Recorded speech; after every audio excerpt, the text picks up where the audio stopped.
కుమారుడు తండ్రి చేపట్టుకొని ముందుకెళ్తున్నాడు. అరణ్యంలో వెళ్తున్నాడు.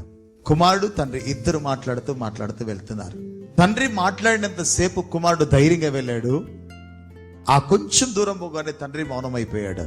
అప్పటి వరకు తండ్రి మాట్లాడినంతసేపు కుమారుడు ధైర్యంగా ఉన్నాడు. కానీ తండ్రి ఎప్పుడైతే మౌనమైపోయాడో కుమారుడికి భయం వేసి తండ్రి వైపు ఇట్లా చూశాడు.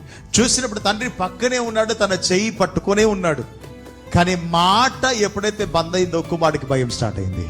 స్వరం ఆగిపోయిందంటే కుమారుడు ఏమనుకున్నాడు తెలుసా? నా తండ్రి నా చెయ్యి విడిచిపెట్టాడేమో అనుకున్నాడు. కానీ కుమారుడి చెయ్యి తండ్రి విడిచిపెట్టలే. తిరిగి చూడగానే తండ్రి అలానే చేయబట్టుకుని ఉంటే ఆ కుమారుడు, నాన్న నువ్వు మాట్లాడకపోతే నాకు భయం అవుతుందో మాట్లాడు. తండ్రి కుమారుడితో మాట్లాడుతున్నప్పుడు ఆ అరణ్యంలో నుంచి సింపుల్గా బయటకు వచ్చాడట. ఈరోజు ఈ సంవత్సరం నేను మీతో చెప్పాలని ఆశపడుతున్నాను. నా తండ్రి మీ చేయి పట్టుకునే ఉన్నాడు, విడిచిపెట్టలేదు. కానీ ఆయన మీతో మాట్లాడడం మొదలుపెట్టాడు. ఇక ప్రతి దినం ఆయన మీతో మాట్లాడబోతున్నాడు.